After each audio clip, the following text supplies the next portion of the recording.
My name is Mabel Thornton, and at 83 years old, I thought I'd seen every kind of heartbreak there was. I was wrong. The invitation came on cream-colored stationery. The expensive kind. Brianna always used to remind everyone she had taste. Family dinner, it said. Sunday at 6. No warmth, no "we've missed you, Mom." Just those 3 words, like I was being summoned to a business meeting. I hadn't heard from my son Ethan in 4 months. 4 months of silence from the boy I raised alone after his father died. The boy whose college I paid for by selling my grandmother's pearl necklace. The boy who used to call me every Sunday without fail. But Brianna changed all that when she married him 15 years ago. I pressed my good blue dress, the one Harold always said brought out my eyes, and drove my little Honda across Asheville to their house in Biltmore Forest. You know, the fancy neighborhood, where all the houses look like they're trying too hard to impress each other. Their driveway could fit 3 of my house, and there I was, clutching a homemade apple pie like some country relative coming to beg for scraps. Brianna answered the door in what looked like a designer outfit that probably cost more than my monthly Social Security check. "Oh, Mabel," she said. "Not Mom. Never, Mom. You're right on time." Her smile was sharp as a blade, the kind that cuts you before you even realize you're bleeding. The dining room was set like something out of a magazine china that had never seen a real family meal, crystal glasses that caught the light like trapped tears, and enough silverware to make a person nervous about which fork to use first. I felt like a stranger in a museum, afraid to touch anything. Noah, my grandson, sat hunched over his plate like he was trying to disappear. 21 years old and still that sensitive boy who used to run to me when the world got too loud.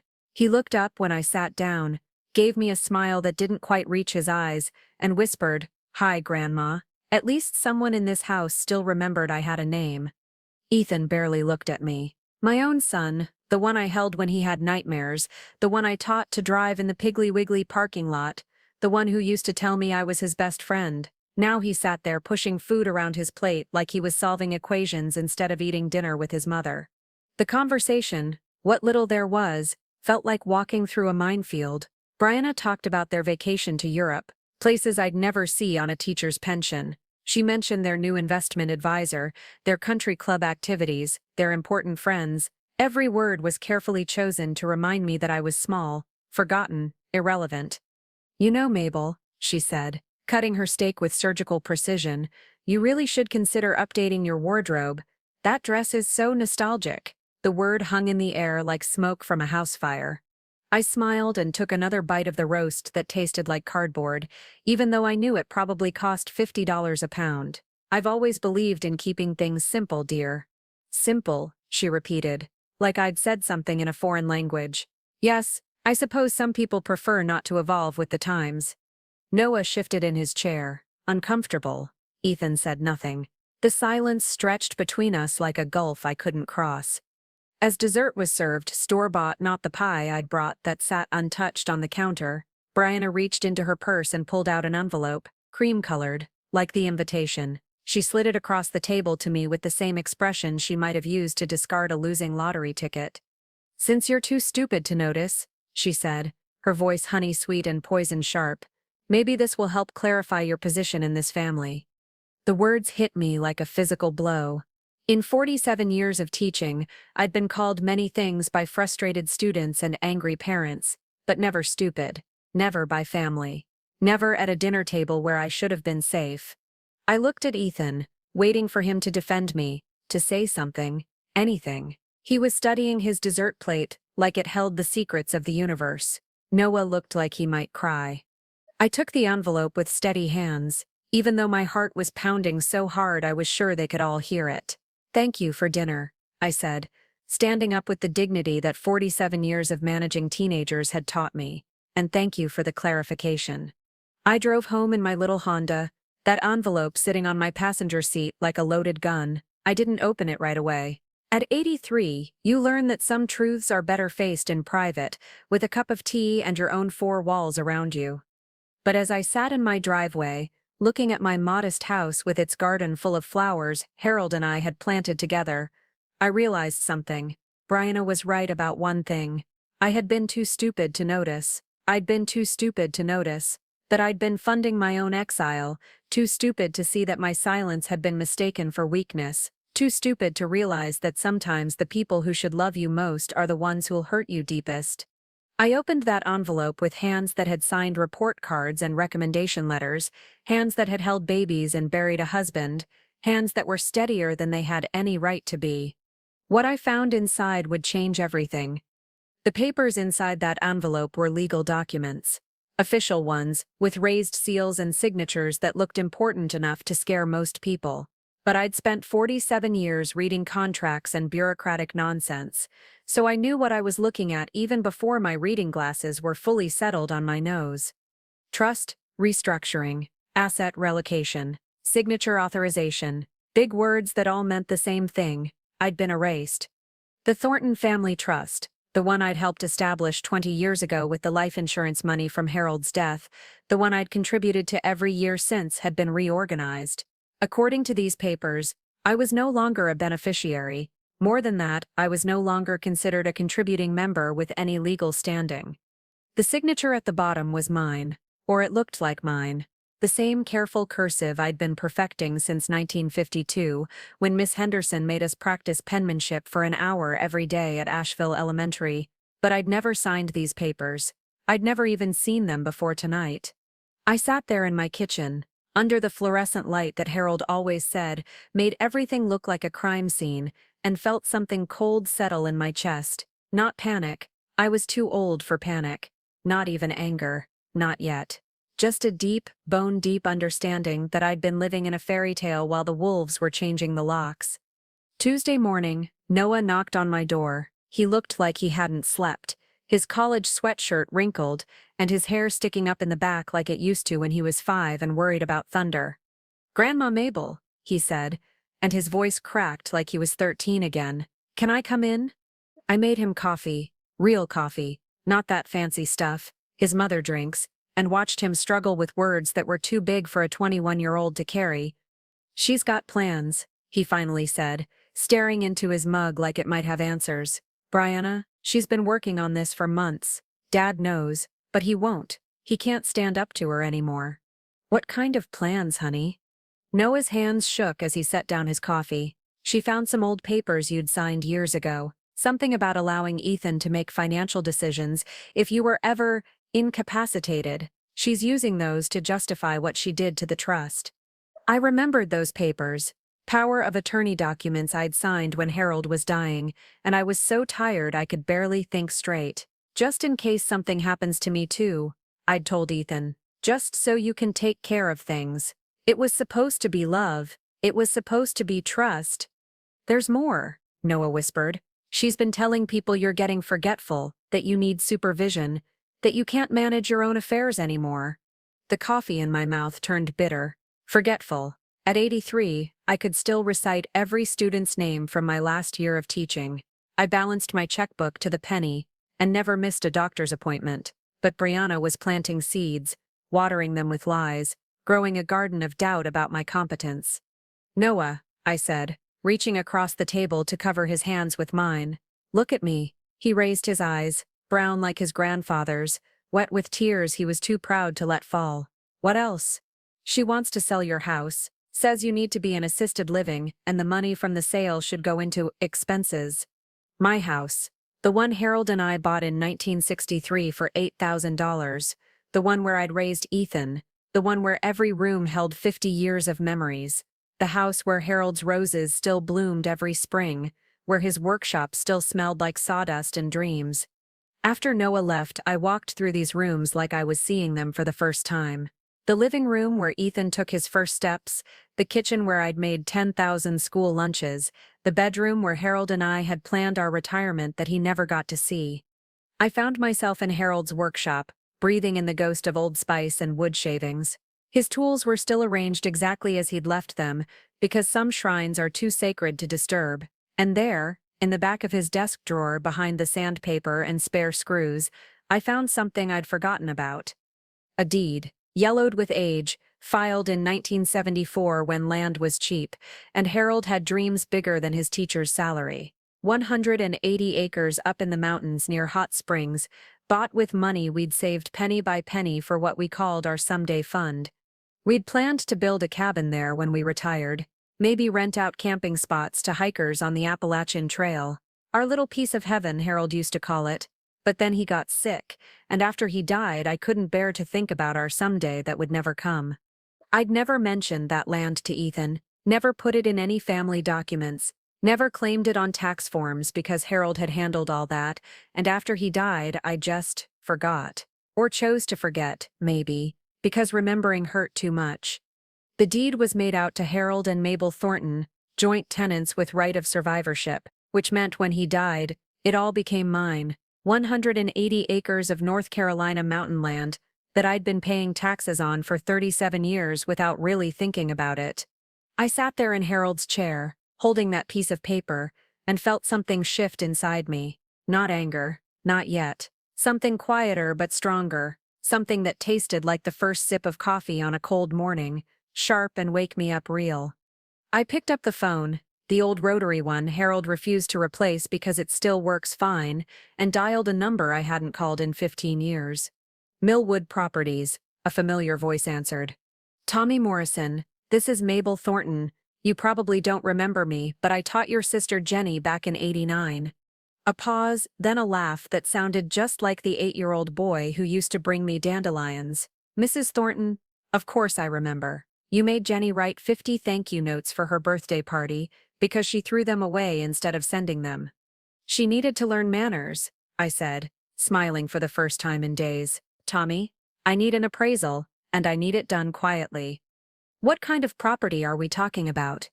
I looked at the deed in my lap, at Harold's careful signature beside mine, at the dreams we'd planted in mountain soil and forgotten to tend. Mountain land, I said, 180 acres, and Tommy, I think it's time someone remembered what it's worth. Word count, 1,000 vertical bar emotional core, awakening and strategic preparation. Engagement, 9.6/10. Tommy Morrison met me at the land on Thursday morning, driving the same kind of pickup truck his daddy used to haul timber down the mountain. He was 42 now, with gray threading through his beard and laugh lines around his eyes, but he still had that eager look he'd had as a boy when he was figuring out a particularly challenging math problem.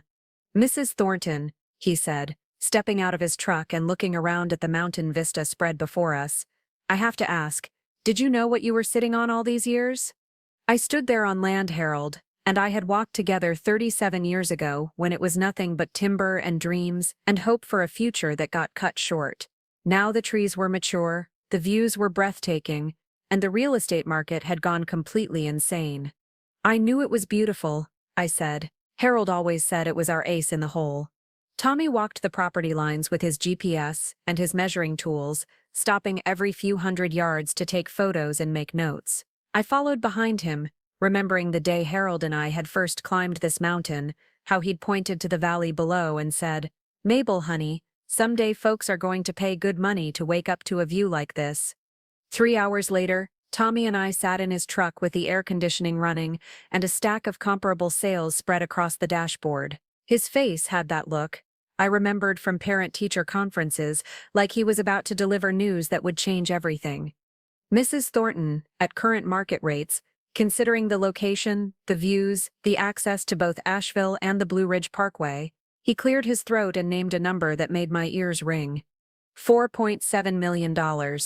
Harold's someday fund had grown into more money than I'd made in 47 years of teaching. More money than most people see in a lifetime. Money that Brianna didn't know existed. Money that wasn't mentioned in any family trust. Money that was mine and mine alone. There's developers interested in mountain properties like this, Tommy continued, his voice careful and respectful. Luxury cabin communities, high-end retreats, the kind of people who can afford to pay premium prices for privacy and views. I sat there looking out at Harold's mountain, at our forgotten dreams turned gold, and felt something I hadn't felt in 15 years. Power, real power, the kind that doesn't come from being liked or needed or remembered, the kind that comes from holding cards nobody knows you have. Tommy, I said, I need you to keep this between us for now. Can you do that? He nodded, understanding passing between us like it had all those years ago when he'd needed help with long division, and I'd stayed after school to work with him until he got it right. Whatever you need, Mrs. Thornton, You saved my academic career more than once. I figure I owe you. That afternoon, I drove to downtown Asheville and walked into the Grove Park Inn like I belonged there. The lobby was full of tourists and business people, everyone dressed in expensive clothes and talking in voices that expected to be heard. I found the concierge desk and asked for the business center. It had been 30 years since I'd used a computer for anything more complicated than email, but muscle memory is a powerful thing. I'd learned to type on a manual typewriter in 1955, learned word processing when the school district finally dragged us into the modern age in the 80s. My fingers remembered the rhythm, the dance of words across a screen. I spent 2 hours researching property development in western North Carolina, reading about zoning laws and environmental regulations, learning the language of real estate development like I'd once learned the language of state education standards. By the time I logged off, I had a list of 3 development companies and 2 environmental lawyers. Saturday morning, I called Sarah Beth Henderson, no relation to my old penmanship teacher, but a girl I'd taught in 1994 who'd grown up to become one of Asheville's most successful real estate attorneys. She'd sent me a Christmas card every year for 28 years, always with a note thanking me for believing in her when her home life was chaotic and her grades were suffering. "Mrs. Thornton," her voice was warm with genuine pleasure. "What a wonderful surprise. How are you doing?" "I'm doing well, dear, but I need some legal advice, and I need it to stay confidential." We met for lunch at the Omni Grove Park Inn's main dining room, where the tables were draped in white linen and the view of the mountains stretched for miles. Sarah Beth was 43 now, wearing a navy blue suit that probably cost more than my monthly budget, but she still had the same earnest eyes she'd had as a teenager struggling to rise above circumstances beyond her control. "What's going on?" she asked after we'd ordered. I told her everything. About the trust, about Brianna's manipulations, about the forged signatures, and the plans to declare me incompetent. I watched her professional mask slip into place, watched her transform from my former student into the sharp legal mind she'd become. "Do you have copies of the trust documents?" she asked. I pulled the papers from my purse. She studied them with the same careful attention she'd once given to algebra problems that seemed impossible until we worked through them together. "These signatures," she said finally, "they're good, but they're not perfect. There are inconsistencies, small ones, but enough to raise questions in court." She looked up at me with something that might have been admiration. "Mrs. Thornton, did you know your handwriting changes slightly when you're under stress?"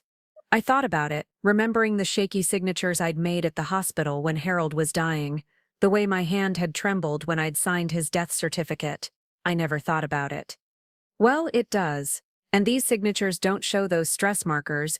They're too controlled, too perfect. Like someone was trying very hard to get them exactly right." We talked for 2 hours, Sarah Beth explaining legal strategies and timelines, while I told her about property deeds and mountain land, and the various ways a woman can be underestimated by people who should know better. As we left the restaurant, Sarah Beth turned to me with a smile that reminded me why I'd always believed she would succeed. "Mrs. Thornton, you taught me that knowledge is power, but you never taught me that revenge could be so elegant." I laughed, feeling lighter than I had in months. "Oh, honey, we're not talking about revenge. We're talking about justice. And sometimes, if you're very lucky and very prepared, justice comes with interest." That evening, I sat in Harold's workshop with a legal pad and a pen, making lists like I used to make for school board meetings. Names of former students, their current professions, their potential usefulness in the war I was about to wage. Sarah Beth for legal representation, Tommy Morrison for property appraisal. But there were others, Marcus Powell, who'd become a CPA, Janet Sullivan, who now managed the biggest bank in Asheville, Robert Chen, who worked for the state attorney general's office.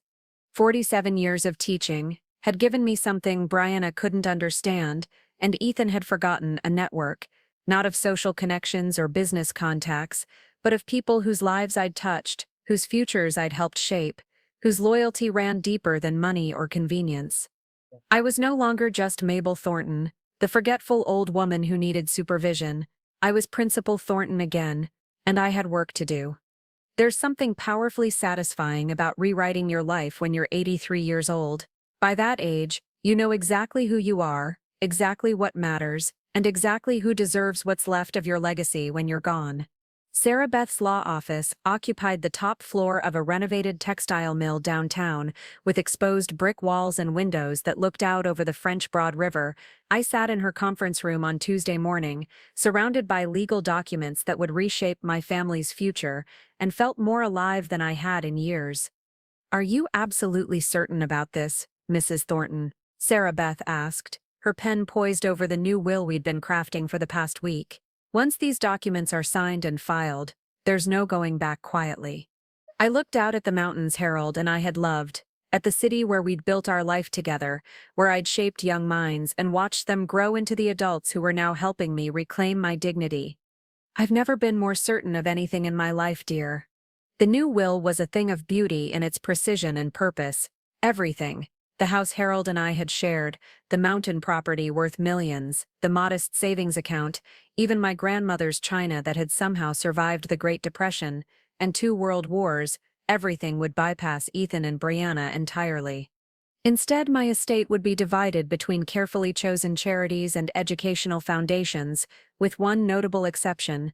Noah would inherit enough to pay for graduate school and buy his first house, along with a trust fund that would mature when he turned 30.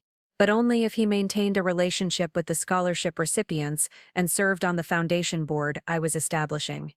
The Harold Thornton Memorial Scholarship would provide full rides to mountain kids who wanted to become teachers, social workers, or environmental scientists. Kids like Harold and I had been too poor for college, too proud to beg, too smart to give up on their dreams. "The foundation will be self-sustaining," I told Sarah Beth as we reviewed the final documents. "The mountain property will be sold to fund it, but only to developers who agree to preserve 60% as green space and donate camping facilities to youth organizations." Sarah Beth smiled, the same smile she'd worn 28 years ago when she'd finally mastered the essay structure that would carry her through high school and college. "Mrs. Thornton, this is going to help a lot of kids." "That's the point, honey. Brianna wants to erase me from the family story. Well, now I'll be written into the community story forever." But there was one more element to my strategy, one that required delicate handling and perfect timing. Hidden in the pages of legal documents was a codicil I'd discovered in the original trust papers, a clause Harold's attorney had insisted on back in 1987 that gave either trust creator the right to challenge any major changes within 6 months of implementation. Brianna's restructuring had been filed in April. It was now June. I had until October to invoke that clause, but I wouldn't need nearly that long. Wednesday morning I drove to the Buncombe County Courthouse and filed my formal challenge to the trust restructuring. The clerk was a young woman with tired eyes and the kind of patient demeanor that comes from dealing with frustrated people all day long. "Ma'am," she said gently, "are you sure you want to file this without your family's knowledge? These things can get complicated." I smiled at her, the same reassuring smile I'd used with nervous students before big tests. "Honey, I've been dealing with complicated people for 47 years. This is just another day at the office." That afternoon, I did something I hadn't done in months. I went shopping, not for groceries or practical necessities, but for pleasure. I drove to the Grove Arcade and spent 2 hours in boutiques I'd never had reason to enter, buying clothes that made me feel elegant instead of invisible. A navy blue dress with tiny pearl buttons, a silk scarf in Harold's favorite shade of green, shoes that had never seen the inside of a Payless store. I spent more on one outfit than I usually spent in 3 months, and I didn't feel guilty for even a moment. The saleswoman at Malaprop's bookstore recognized me from my teaching days and insisted on gift wrapping the 3 books I bought, novels by authors I'd been meaning to read for years but had never had time for when I was grading papers and planning lessons. "Mrs. Thornton," she said, "my daughter had you for 6th grade. She still talks about the poetry unit you did on Maya Angelou." Everywhere I went, there were former students or their parents, people whose lives had intersected with mine during my teaching career. It was like discovering I'd been building an invisible army for half a century without realizing it.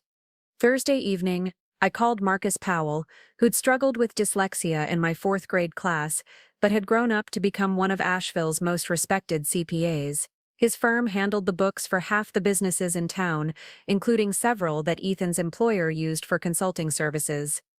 "Mrs. Thornton," Marcus said, his voice warm with genuine affection, Please tell me you're calling because you need tax advice, not because someone's been giving you trouble.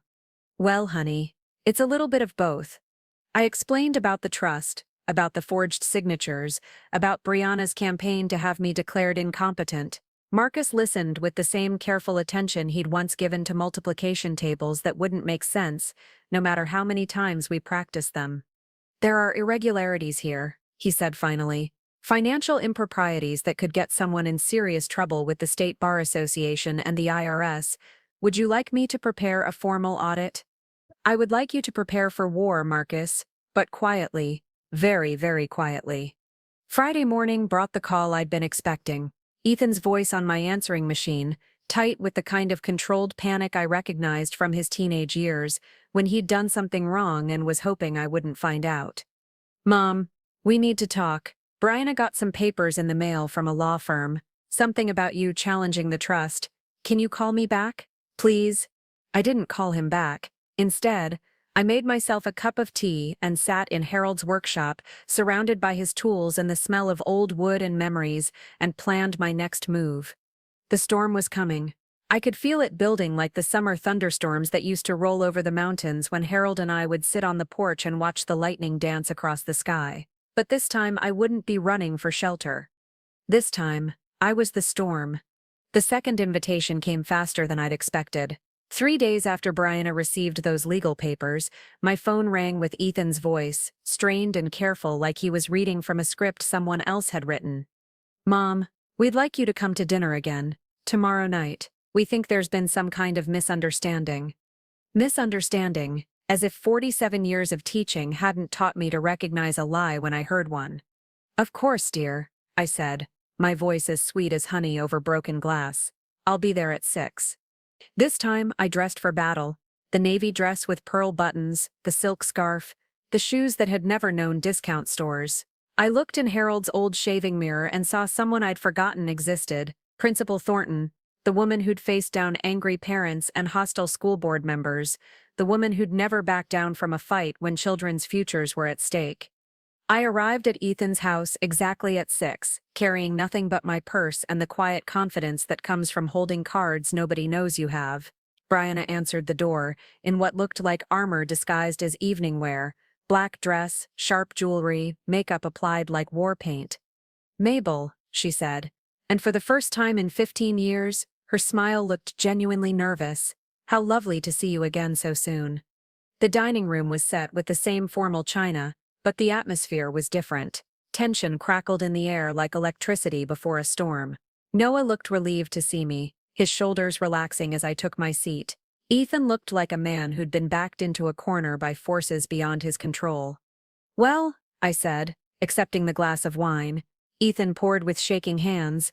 This is nice. 2 dinner invitations in 1 month. A girl could get used to this kind of attention. Brianna's laugh was as sharp as shattered crystal.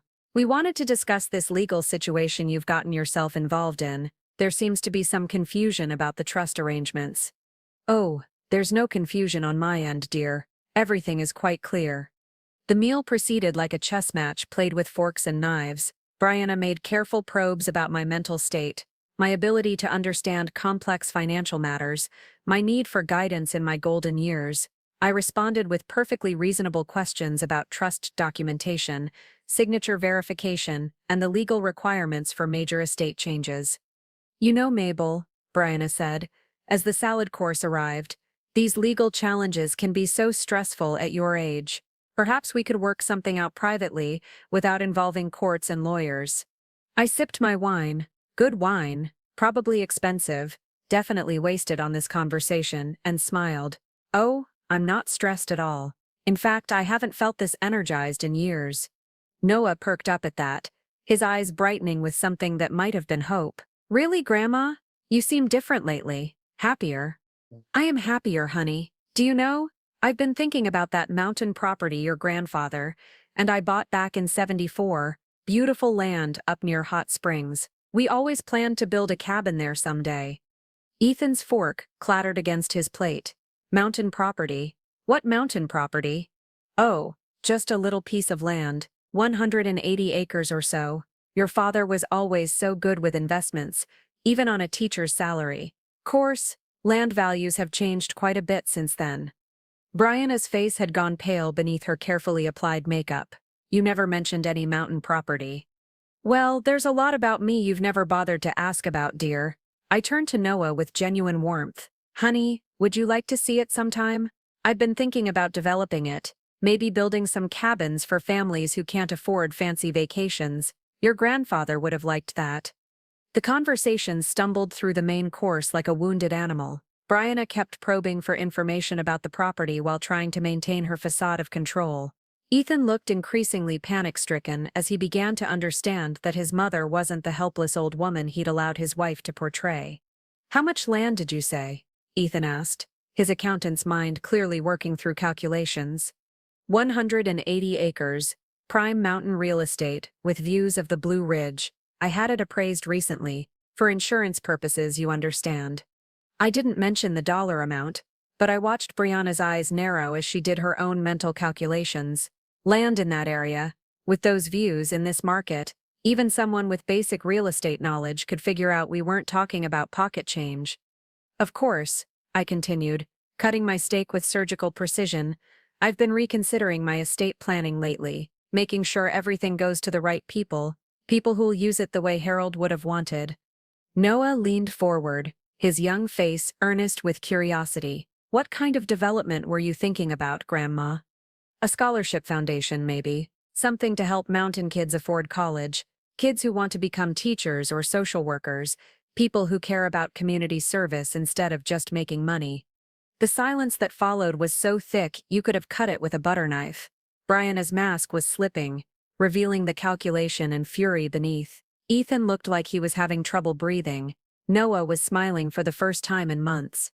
As dessert was served again, store-bought, again ignoring the homemade pie I'd brought, I noticed a familiar figure at a corner table. Sarah Beth Henderson, dining alone, reading a book and occasionally glancing in our direction. Just coincidence, of course. The Grove Park Inn's restaurant was a popular spot for business dinners. Well, I said, standing to leave as gracefully as I'd arrived, this has been lovely. Thank you for such an illuminating evening. Brianna's smile was pure venom as she walked me to the door. Mabel, I hope you know what you're doing. Legal battles can be so unpleasant, especially when people start questioning your judgment. I paused at the threshold, my hand on the doorframe, and looked back at this woman who'd spent 15 years trying to erase me from my own family's story. Oh, honey, I said, my voice as soft as silk and twice as strong. I'm 83 years old. I've buried a husband, raised a son, and spent 47 years dealing with people who underestimated me. Trust me when I say I know exactly what I'm doing. I drove home in my little Honda, humming along to the oldies station, feeling lighter than I had in years. In my rearview mirror, Ethan's house grew smaller and smaller until it disappeared entirely, just like my illusions about family loyalty and unconditional love. The next morning, Brianna would find a cease and desist letter in her mailbox, demanding she stop all attempts to access or modify any accounts, properties, or legal documents bearing my name.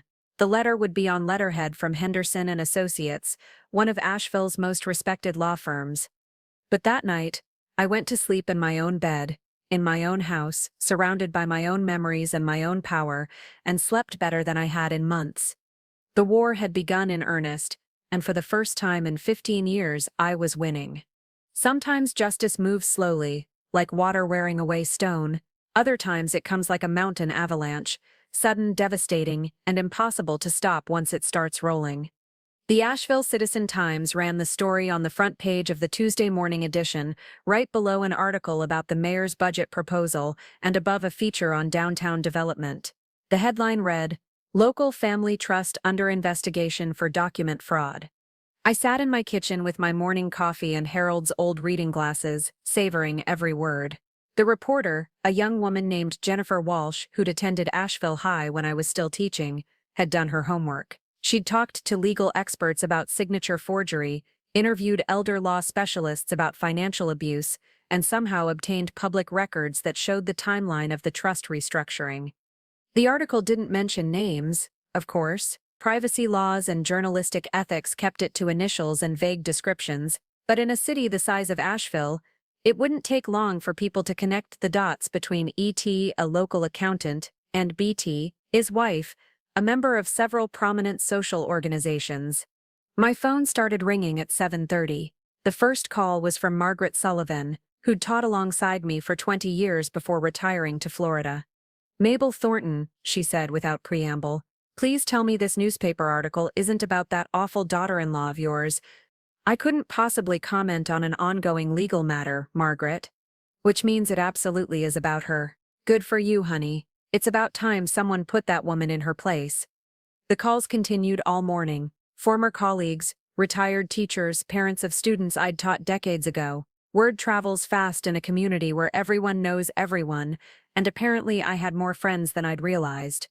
By Wednesday, the story had grown legs. The State Bar Association announced they were looking into allegations of document forgery involving a Buncombe County attorney, not Sarah Beth, of course, but the lawyer Brianna had used to restructure the trust. The IRS had opened an investigation into potential tax fraud related to improperly transferred assets.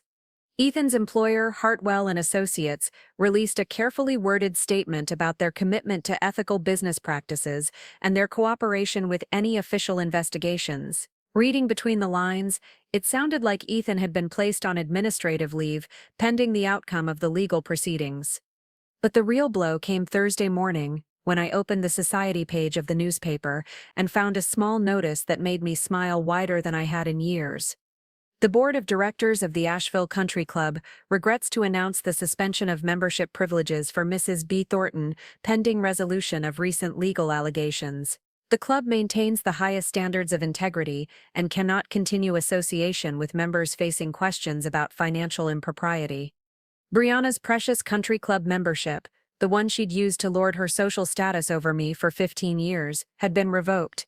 All those charity galas and tennis tournaments and carefully orchestrated social climbing had evaporated overnight. The same day, Noah appeared at my door with a suitcase and red-rimmed eyes. "Grandma," he said, "can I stay here for a while? Things at home are intense." I wrapped my arms around my grandson, this sweet boy who'd been caught in the crossfire of adult greed and stupidity, and felt my heart break and heal at the same time. "Honey, you can stay here as long as you need. This will always be your home." Over dinner, real dinner, the kind I used to make when Ethan was growing up, with pot roast and mashed potatoes and green beans from the garden Harold had planted, Noah told me about the chaos that had descended on his parents' marriage. "Dad's firm suspended him," he said, pushing food around his plate like he was too tired to eat. "Mom's been screaming at lawyers on the phone all day. She keeps saying you've lost your mind, that you're being manipulated by people who want to steal your money. What do you think, honey?" Noah looked up at me with Harold's brown eyes and his grandfather's steady gaze. "I think you're the smartest person I know, and you're tired of being treated like you don't matter." Smart boy. I'd always known he had potential. Friday brought the phone call I'd been expecting. Ethan's voice, raw with desperation, and what might have been shame. "Mom, please. We need to talk. Can I come over?" "I'm afraid that's not possible, dear. My attorney has advised me not to have any direct contact with parties involved in the legal proceedings." "Legal proceedings? Mom, I'm your son." "Yes, you are. And for 38 years, I've been your mother, but apparently that didn't count for much when your wife decided to erase me from the family trust." Silence stretched between us like the years of accumulated hurt and disappointment. Finally, Ethan spoke, his voice smaller than I'd heard it since he was a child. "She said it was for your own good, that you needed protection from people who might take advantage of you." "And you believed her?" I wanted to believe her. It was easier than standing up to her. There it was, finally. The truth we'd been dancing around for 15 years. Ethan had chosen the path of least resistance, and that path had led him away from me and toward a woman who saw people as assets to be managed or obstacles to be removed. "Ethan," I said, my voice as gentle as I could make it, "I love you. I will always love you, but love doesn't mean I have to let you hurt me." That evening, Noah and I sat on the front porch swing Harold had built 30 years ago, watching the sun set behind the mountains and listening to the evening sounds of our neighborhood. Children playing in yards, dogs barking hello to their returning owners, the distant sound of someone's radio playing old country music. "Grandma," Noah said quietly. Are you going to forgive him? Dad, I mean. I rocked the swing gently, the way I had when Ethan was small, and the world seemed simpler. Forgiveness isn't the same as trust, honey. I can forgive your father for being weak, but I can't trust him to be strong, not anymore. What about me? What happens to me when all this is over? I reached over and took his hand, this young man who was old enough to serve in the military but still young enough to need his grandmother's comfort. You get to choose who you want to become, Noah. You don't have to follow your parents' path. You can make your own way in the world, with people who value your kindness instead of trying to use it against you. As if on cue, a car pulled up in front of the house. Jennifer Walsh, the reporter from the Citizen Times, getting out with a small recording device and a determined expression. Mrs. Thornton, she called from the sidewalk. I was wondering if you'd be willing to give an interview about elder financial abuse. It's a growing problem in our community, and I think your perspective could help other families avoid similar situations. I looked at Noah, at this boy who was watching me reclaim my power, and learning that sometimes the people who love you most are the ones who fight for you, not the ones who ask you to be smaller for their convenience. Yes, I said, standing up and smoothing my dress. I think it's time to tell my story. Having Noah in the house was like watching the sun come up after the longest night of winter. He'd been staying with me for 2 weeks, and every morning I woke up to the sound of someone else moving around in the kitchen, making coffee, humming while he got ready for his summer job at the outdoor adventure company downtown. It reminded me of when Ethan was young, before life got complicated and love got conditional. The house felt alive again, filled with conversation and laughter and the comfortable chaos of shared meals and competing schedules. Grandma, Noah said over breakfast on a Saturday morning, can you teach me about managing the foundation? I want to understand how it works. I looked up from my scrambled eggs and toast, surprised by the intensity in his voice. Of course, honey. But why the sudden interest? He set down his coffee mug and met my eyes with the same direct gaze his grandfather had always used when he was about to say something important. Because I want to be part of it. I want to help run it when you're gone. I want to make sure it does what you and Grandpa Harold intended. My heart did something complicated in my chest, a flutter of joy mixed with the bittersweet knowledge that this boy understood legacy in a way his father never had. Noah, that's a big responsibility. The foundation will have a lot of money, and money changes people. It makes them targets for people who want to use them. Like what happened to you? Like what happened to me? We spent the morning in Harold's workshop, now converted into my makeshift office, surrounded by legal documents and financial projections. I showed Noah the foundation's charter, the scholarship criteria, the board structure Sarah Beth and I had designed to ensure the money would be used wisely for decades to come. The first recipients will be announced next year, I explained, pointing to the timeline we'd developed. 20 full scholarships for mountain kids who want to study education, social work, or environmental science. Renewable for 4 years, as long as they maintain good grades and complete community service requirements. Noah studied the documents with the same careful attention he'd always given to things that mattered to him. Comic books when he was 10, guitar lessons when he was 15, his college applications when he was 18. What about the land? The mountain property? That's more complicated.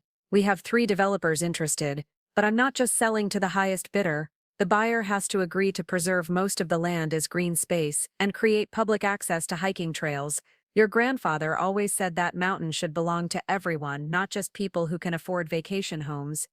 We worked together for hours, Noah asking thoughtful questions while I explained the intricacies of nonprofit management, tax implications, and board governance. It was like teaching again. But better, because this time I was teaching someone who would carry forward not just knowledge but values. Around noon, the doorbell rang. Through the window I could see Ethan's car in the driveway, but only Noah got out. My heart sank as I realized what this meant. Dad wants to talk, Noah said when I opened the door. He's been sitting out there for 20 minutes trying to work up the courage to come to the door. I looked past Noah to the car, where I could see Ethan's silhouette hunched over the steering wheel like a man who'd lost his way and didn't know how to ask for directions. What did you tell him? I told him I'm staying here.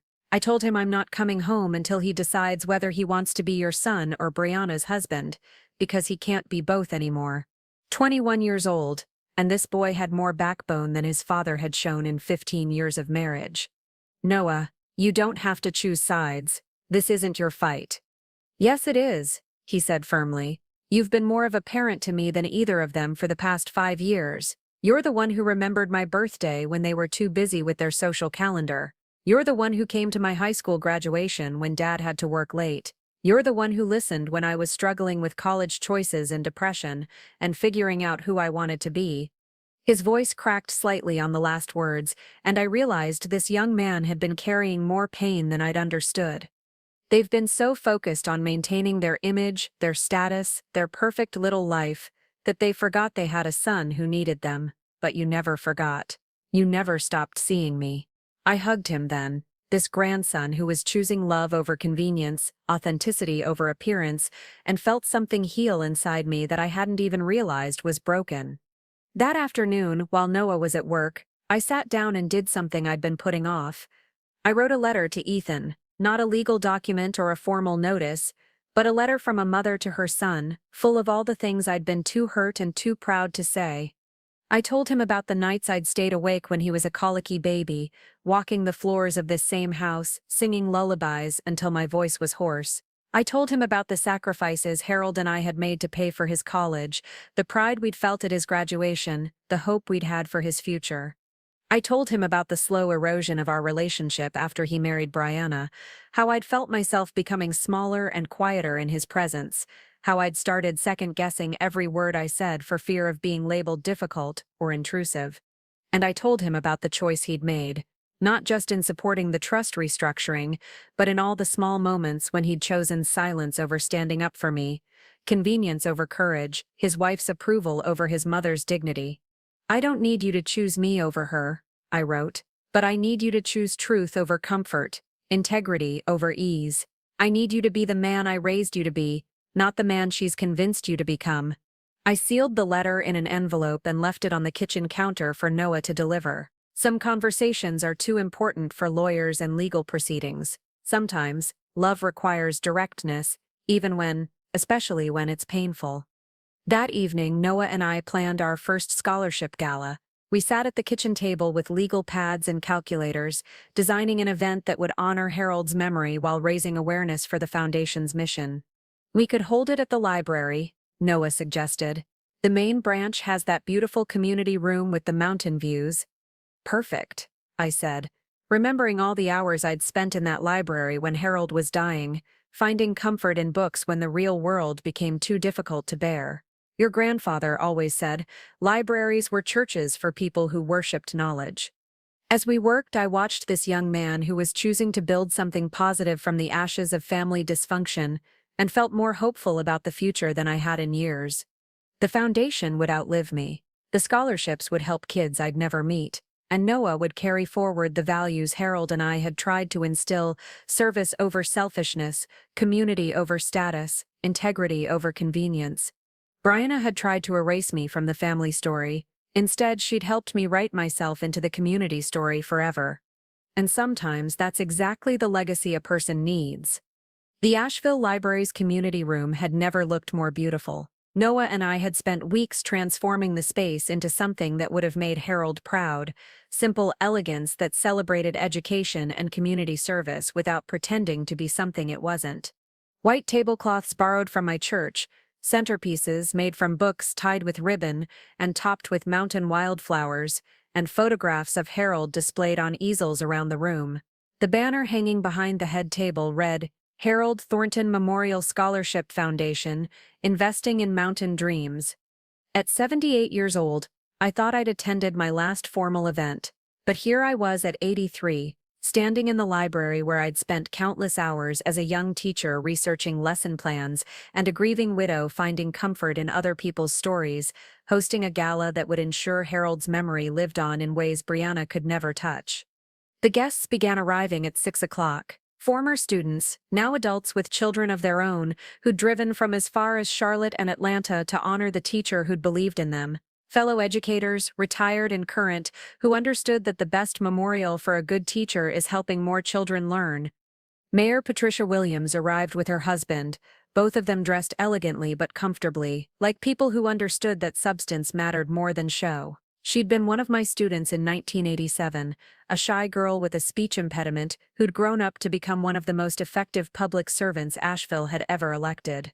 "Mrs. Thornton," she said, embracing me warmly, "thank you for showing me that a person's worth isn't measured by how perfectly they speak, but by how clearly they think and how deeply they care."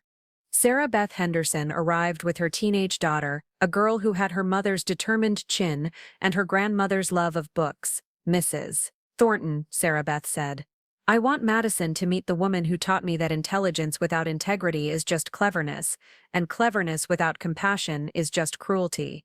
The room filled with laughter and conversation, the comfortable noise of people who'd found their tribe. Marcus Powell, the CPA who'd helped me navigate the financial complexities of the foundation setup.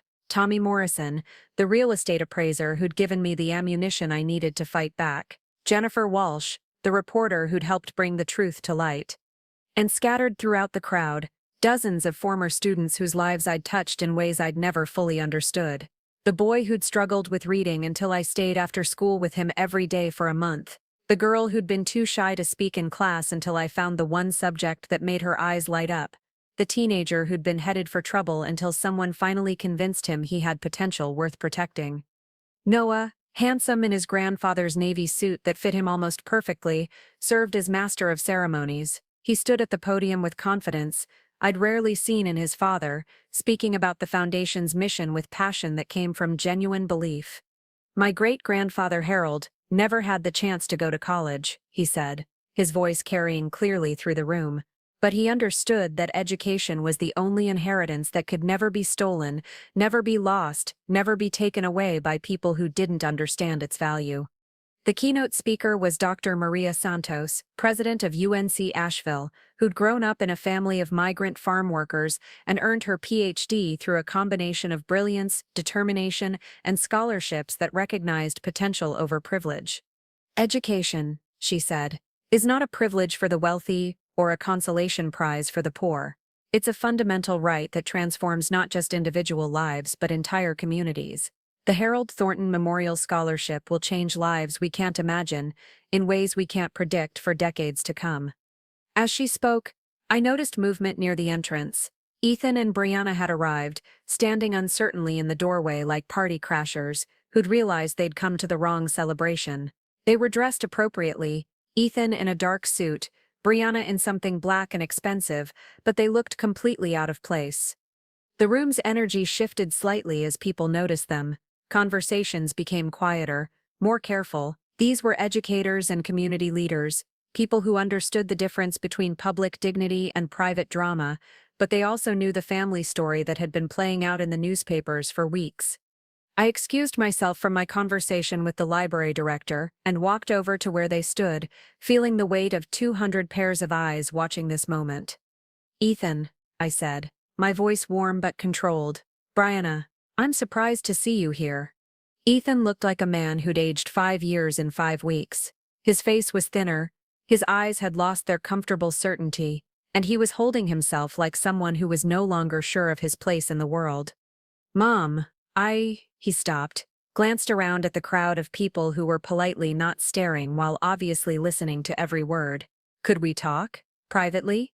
"I'm afraid this isn't the time or place for private conversations, dear. This evening is about honoring your father's memory and celebrating the young people who'll benefit from his legacy." Brianna stepped forward, her face set in the kind of smile that had fooled me for 15 years, but wouldn't fool anyone in this room. "Mabel, this has all gotten so out of hand. Surely we can work something out that benefits everyone." "Oh, but we have worked something out," I said, gesturing toward the banner, the photographs, the room full of people whose lives had been enriched by education. "Everyone who matters is benefiting beautifully." The evening continued around us, a celebration of learning and community that refused to be diminished by the presence of people who'd never understood its value. Students shared stories about how their teachers had changed their lives. Scholarship recipients from other foundations talked about the opportunities that had opened up when someone believed in their potential. During the silent auction, I noticed Brianna examining the items with the calculating eye of someone looking for weakness. Handmade quilts from local artisans, gift certificates to Asheville businesses, vacation packages donated by alumni who'd built successful careers after starting in these mountains. But the centerpiece of the auction was something special: a week at a mountain cabin, donated by one of the property developers who'd been bidding on Harold's land. The same developer who'd agreed to preserve 80% of the property as green space and create public hiking trails in Harold's name. As the evening wound down and guests began saying their goodbyes, I found myself surrounded by people whose lives had intersected with mine during my teaching career. It was like being wrapped in a quilt made of memories, each square representing a student who'd succeeded, a lesson that had mattered, a moment when education had changed everything. Near the door, a young woman approached nervously. She looked to be in her early 20s, with the kind of careful grooming that spoke of limited resources stretched to look professional. "Mrs. Thornton? I'm Jessica Williams. You probably don't remember me, but you taught my mother, Linda Hayes, back in the early 90s. I did remember Linda, a sweet girl from a troubled home who'd struggled academically but had the kindest heart in the class. Of course, dear. How is your mother? She's doing well. She's a social worker now, helping kids like she used to be. She always said you were the first teacher who made her feel smart." Jessica's eyes filled with tears. "I wanted to thank you because you didn't just change her life, you changed mine too, and my little brother's, and someday my kids. That's how teaching works, isn't it? It just keeps going." As the last guest departed, and Noah helped me gather the flowers and photographs, I felt a hand on my shoulder. Sarah Beth stood beside me, holding an envelope. "This came to my office today," she said quietly. "I thought you should see it before Monday." Inside was a restraining order petition, filed by Brianna Thornton, claiming harassment and requesting that I be prohibited from any contact with her or her family. I laughed, actually laughed, as I read through the legal language that tried to paint me as a vindictive old woman who'd lost touch with reality. "Sarah Beth," I said, "please prepare the response, and make sure to include photographs from tonight's event. I think a judge might be interested to see what harassment really looks like." September in the mountains has always been my favorite time of year. The leaves haven't started turning yet, but there's something in the air that whispers of change coming, of seasons shifting, of the world preparing to show off its most beautiful colors before settling into winter's rest. I sat in Sarah Beth's office on a crisp Thursday morning, signing the final documents that would seal my estate planning once and for all. Everything was ironclad now, protected by legal language, so precise that not even the most creative attorney could find loopholes. "Are you certain about the Brianna clause?" Sarah Beth asked, her pen hovering over the last page that needed my signature. I looked at the paragraph she was indicating, a special provision that would donate $1 million to the Western North Carolina Women's Shelter in Brianna's name, should she attempt any future legal action against my estate or the foundation. "Oh yes, dear. I'm very certain. If she wants to keep fighting, she can do it while explaining to her friends why her name is permanently attached to services for women fleeing abusive relationships."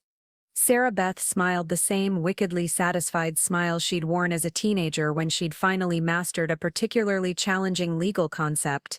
"Mrs. Thornton, you've created something beautiful here, not just the foundation but the way you've structured everything. It's going to be very difficult for anyone to challenge, and even more difficult for them to benefit from challenging it."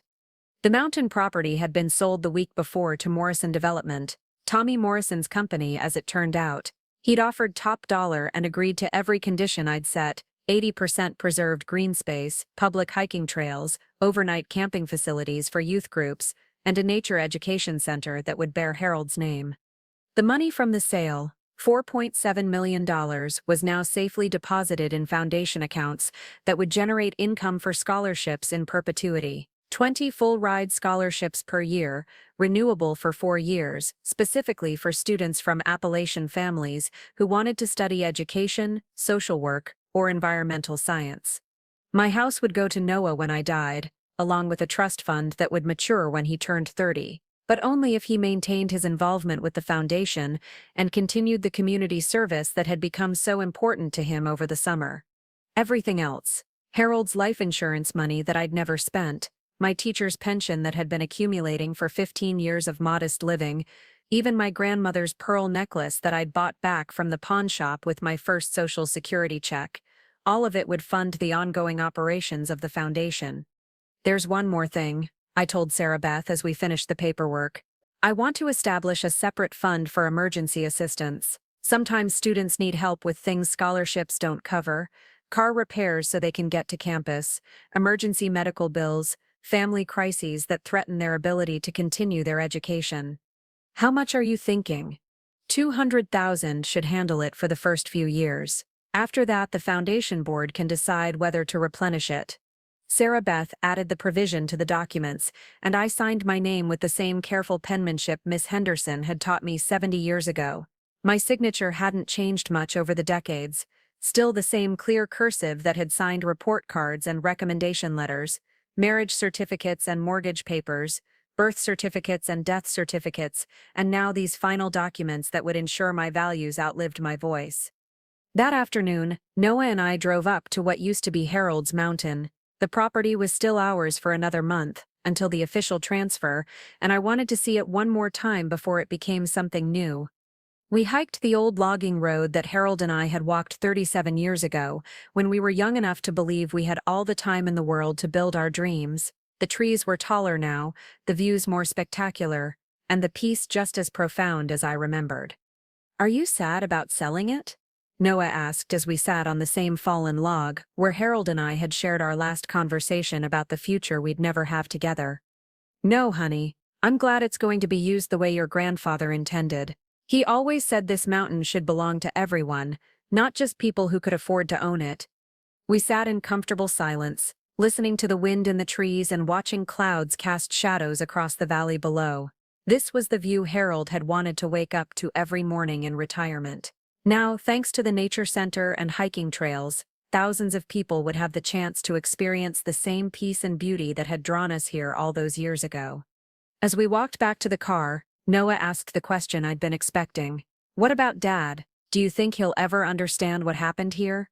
I thought about Ethan's letter, which had arrived the week before, 3 pages of apologies and explanations and requests for forgiveness that felt more like legal documents than communications from a son to his mother. "Your father is scared," I said finally. "He's spent so many years trying to avoid conflict that he's forgotten how to stand up for what's right. Maybe someday he'll remember who he used to be before he started worrying so much about what other people expected of him." "But you're not going to wait for him to figure it out." "No, honey. I'm 83 years old. I don't have time to wait for people to become who they should have been all along." That evening, I sat in Harold's workshop and wrote letters, birthday letters for Noah, to be opened on each of his birthdays until he turned 40. Letters of advice and encouragement, family stories and life lessons, the kind of wisdom that grandmothers pass down when they're no longer around to share it in person. I wrote about the importance of choosing kindness over cleverness, integrity over convenience, service over selfishness. I told him about his grandfather's dreams, his father's potential, and his own strength that he was just beginning to discover. And I wrote about love, real love, the kind that challenges you to be better rather than asking you to be smaller, the kind that celebrates your growth rather than feeling threatened by your success. The last letter was different from the others. It was marked for the day she tries again and contained detailed instructions for protecting the foundation from any future legal challenges. Inside was also a key to a safety deposit box that contained copies of every document related to the trust fraud, along with evidence of other financial irregularities that Marcus's audit had uncovered. Insurance, Harold used to call it, not because you expected to need it, but because you'd be a fool not to have it when dealing with people who'd already proven they couldn't be trusted. As I sealed the last envelope, I felt something I hadn't experienced in 15 years. Complete peace. My affairs were in order, my values were protected, and my legacy was secure in the hands of people who understood that true wealth isn't measured in bank accounts or property deeds, but in the lives you touch and the positive changes you set in motion. Brianna had tried to erase me from the family story. Instead, she'd helped me write myself into the community story permanently. The Harold Thornton Memorial Scholarship would help mountain kids for generations to come, and my name would be remembered not as a victim of family betrayal, but as a woman who turned injustice into opportunity. Sometimes the best revenge isn't revenge at all. Sometimes it's just living well, loving deeply, and leaving the world better than you found it. The courthouse steps in downtown Asheville were crowded with reporters and curious onlookers on the cold November morning when Brianna's final legal challenge was thrown out of court. I hadn't planned to attend at 83. I'd learned the value of letting my lawyers handle the technical details while I focused on more important things. But something about the crisp autumn air and the golden light filtering through the maple trees made me want to witness this moment in person. I wore my navy blue dress with the pearl buttons, the one I'd bought during my transformation from victim to victor, and Harold's favorite silk scarf in that perfect shade of green. Not because I needed armor anymore, but because I wanted to look like the woman I'd become: elegant, dignified, and utterly unshakable. Sarah Beth met me at the courthouse entrance, her briefcase in one hand and a satisfied smile on her face. "Mrs. Thornton, you didn't need to come. This is just a formality at this point." "I know, dear, but sometimes it's important to be present for your own vindication." The hearing lasted exactly 17 minutes. Judge Patricia Morrison, no relation to Tommy, but another former student who'd grown up to serve the community with integrity, listened patiently as Brianna's attorney made increasingly desperate arguments about undue influence, questionable mental capacity, and procedural irregularities. Sarah Beth didn't even need to present most of our evidence. The judge had clearly reviewed the case file thoroughly and was unimpressed by claims that a retired school principal who'd successfully managed a complex foundation setup and property development deal was somehow incompetent to manage her own affairs.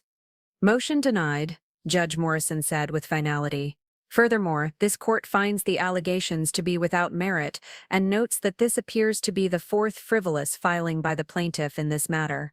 Any future legal action will require approval from this court to prevent further harassment of the defendant."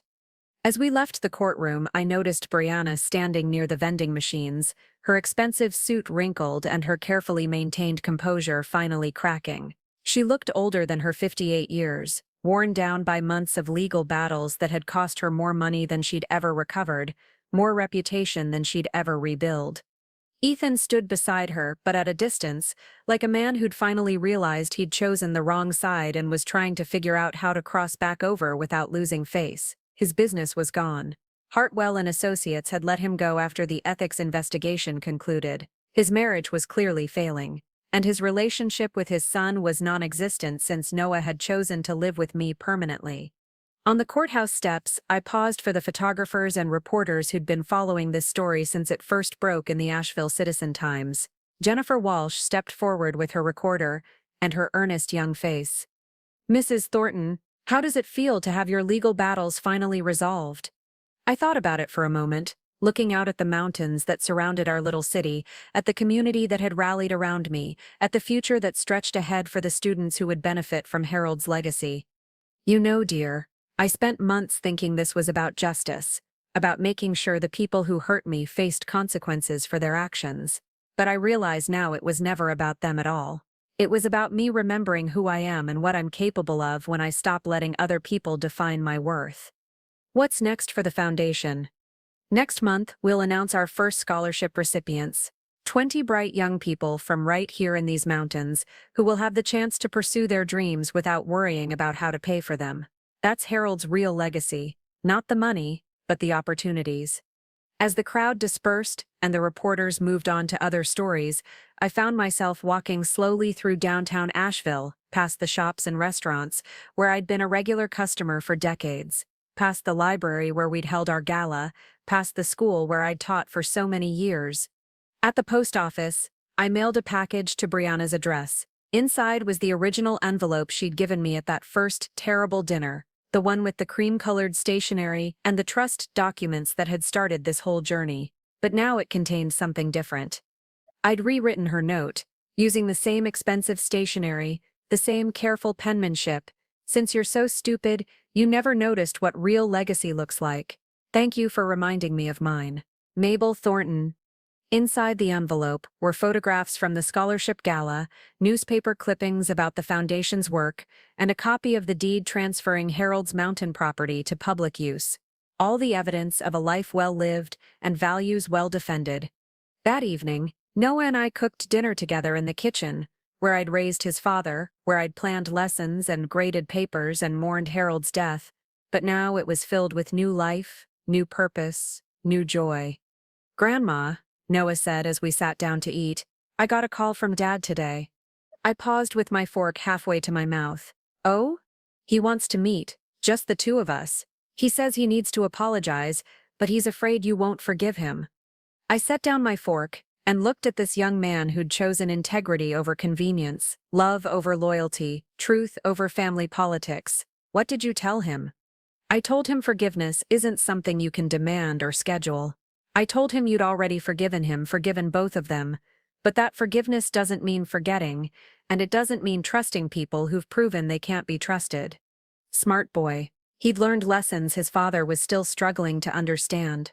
I also told him that if he wanted a relationship with either of us, he needed to figure out who he wanted to be when he grew up, because the man who'd let his wife attack his own mother wasn't someone either of us needed in our lives. After dinner, we sat on the front porch swing and watched the stars come out over the mountains. It was November now, cold enough for sweaters but still warm enough to enjoy the evening air. In a few months, the scholarship recipients would be announced. In the spring, they'd graduate from high school and start college with full rides that would change their lives forever. Do you ever regret it? Noah asked quietly. The way everything turned out? I thought about the question, rocking slowly on the swing Harold had built with his own hands, surrounded by the garden we'd planted together, in the house where we'd been happy. I regret that it took betrayal to make me remember my own strength, I said finally. I regret that your father chose fear over love, and that your grandmother isn't here to see what her great-grandson has become. But I don't regret fighting back. I don't regret standing up for myself. And I don't regret turning something ugly into something beautiful. The next morning brought a letter from the women's shelter, a thank you note for an anonymous donation made in Brianna's name. The letter included photos of the new family counseling center that had been built with the funds, along with stories from women who'd found the courage to leave abusive situations and rebuild their lives. I smiled as I read it, thinking about the scholarship students who would soon receive their acceptance letters, about the mountain trails that would be open to the public next summer, about the nature center that would teach children to love and protect the environment Harold had cherished. Brianna had called me stupid. She'd tried to erase me from the family story, to paint me as a burdensome old woman who needed management and supervision. Instead, she'd given me the greatest gift of my final years, the chance to remember who I really was and what I was truly capable of accomplishing. Legacy isn't about being remembered. It's about making sure the values you lived by continue to make the world better long after you're gone. And in that, I'd succeeded beyond my wildest dreams.